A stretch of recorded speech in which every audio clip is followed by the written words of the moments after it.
कनक जी अभी कुछ समझ पाती कि युग तेजी से बाइक उठाकर ट्रामा हॉस्पिटल की ओर बढ़ गया। ये देखकर कनक जी खुद से बोली, इसे क्या हो गया? अभी तो अच्छा खासा था। हुआ होगा कुछ जो इतनी तेजी से चला गया। इतना कहे वो वापस से दरवाजा बंद कर अंदर चली गई। इधर युग ट्रामा हॉस्पिटल पहुंच चुका था, उधर मानवी बेंगलुरु। डॉक्टर रोहित कहाँ है?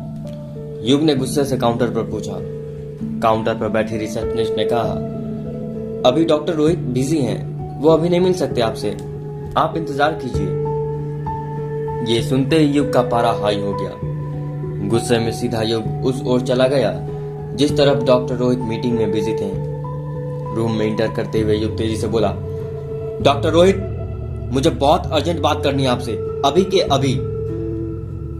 युग का इस तरह से अंदर आ जाना डॉक्टर रोहित को बुरा लगा। उन्होंने सख्त लहजे में कहा, यह क्या तरीका है मिस्टर युग? मैं यहां तरीका जानने नहीं आया हूं। युग का गुस्सा देख डॉक्टर समझ चुके थे कि बात कुछ बड़ी है। क्या बात है आपकी, बताइए। मेरी पेशेंट मानवी सक्सेना को क्या हुआ था? बिना झूठ बोले बताइए।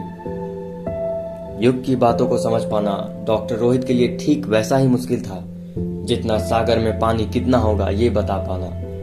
हिचकिचाते हुए डॉक्टर रोहित बोले, पेशेंट ठीक है ना?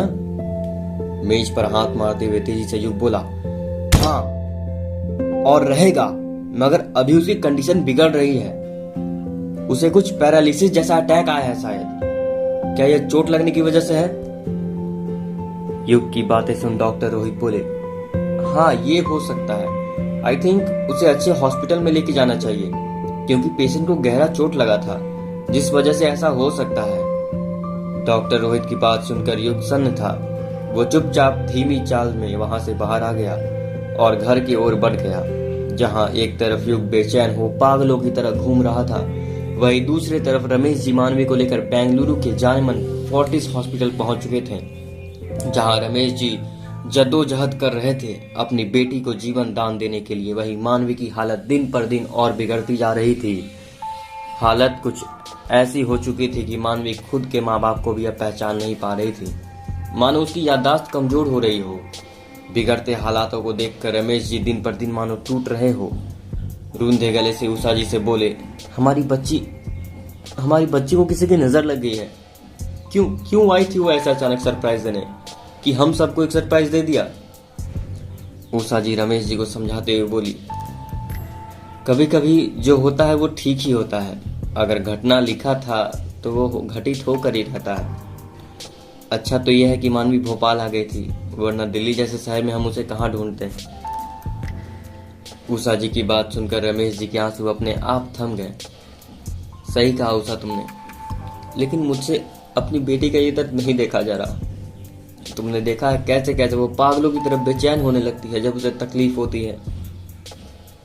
उषा जी जानती थी कि एक बाप का बेटी के प्रति लगाव कितना होता है, इसलिए इस बार उन्होंने रमेश जी को रोने से नहीं रोका, क्योंकि ये वही आंसू थे जो उन्हें कमजोर कर रहे थे।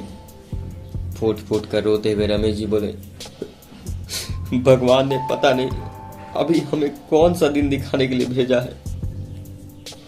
ईश्वर पर भरोसा रखिए, हमारी बेटी जल्दी अच्छी होगी। उषा जी जहां एक तरफ रमेश जी को हिम्मत दे रही थी, वह भीतर ही भीतर खुद को खोखली होती जा रही थी, क्योंकि माँ की ममता हमेशा अपने बच्चों को पकड़े रहती है। पिता की भूमिका से ज्यादा जहां एक माँ का रोल है, जिसे वह 9 महीने कोख में पालती है, और अगर उसके बच्चे को एक खरोच भी आ जाए तो उसकी आह निकल जाती है। लेकिन ये एक ऐसा कठिन वक्त था जहां दोनों पति पत्नी एक दूसरे को ढाढ़स दे रहे थे। मानवी का अस्पताल में पहला दिन था। डॉक्टर ने उसे भर्ती कर लिया था। उसकी हालत दिन ब दिन खराब होते जा रही थी। तमाम चेकअप्स और रिपोर्ट आने के बाद डॉक्टर ने बताया, रमेश को हमारी केबिन में भेजिए। वार्ड बॉय, आपको बड़े सर बुला रहे हैं। रमेश जी तुरंत उस ओर भागे। केबिन में पहुंचते ही रमेश जी बोले, नमस्ते सर, क्या रिपोर्ट आ गया? डॉक्टर साहब बोले, जी आप बैठिए, मुझे कुछ आपसे बातें करनी है। कुर्सी को खींचते हुए रमेश जी बैठ गए। डॉक्टर साहब बोले, देखिए, आपके बताए अनुसार और बाकी रिपोर्ट के हिसाब से पेशेंट को गहरा चोट लगा है। उसके ब्रेन में खून का रिसाव बंद हो गया है, या इसे न्यूरोलॉजिकल भाषा में कहे तो पेशेंट को स्ट्रोक पड़ गया है। हमारे ब्रेन में शुद्ध खून का बहना अच्छा माना जाता है, लेकिन इस वक्त पेशेंट की हालत गंभीर है। अगर इनका सही समय पर ट्रीटमेंट नहीं किया गया तो आगे चलकर दिक्कत और भी बढ़ सकती है। हो सकता है इसमें पेशेंट की जान भी जा सकती है। डॉक्टर साहब की ये बात सुनकर रमेश जी के रोंगटे खड़े हो गए, मानो कुछ पल के लिए उनकी आंखों के आगे गहरा कोहरा छा गया हो। तभी डॉक्टर साहब आगे बोले, देखिए, हमारे शरीर को चलाने वाला दो ही खास अंग है, दिमाग और हार्ट। कहते हैं ना कि अगर दिमाग साथ छोड़ दिया तो शरीर काम करना बंद कर देता है। उसी तरह अगर हार्ट ने अपना काम करना बंद कर दिया तो दिमाग भी अपना काम करना बंद कर देता है, क्योंकि हमारे शरीर में शुद्ध खून को पहुंचाने का काम इन्हीं दोनों का है। यदि हमारा ब्रेन काम करना बंद कर देता है तो शरीर का कोई ना कोई अंग खराब होना शुरू हो जाता है। इस वक्त मानवी के साथ भी कुछ ऐसा ही हो रहा है, क्योंकि नसों में चोट लगी है, जिसकी नाली थोड़ी तिरछी और चिपटी हो गई है। यदि समय पर ऑपरेशन नहीं किया गया तो पेशेंट की जान भी जा सकती है। ये सब सुन रमेश जी सन्न पड़ गए। इन सब में कितना खर्च आएगा डॉक्टर? 2 से 3 लाख के आसपास, क्योंकि अपने ओपन ब्रेन सर्जरी होगा जिसमें पेशेंट की नस को क्लोटेज से खोला जाएगा। 2 से 3 लाख? रमेश जी के मुंह अचानक से निकला।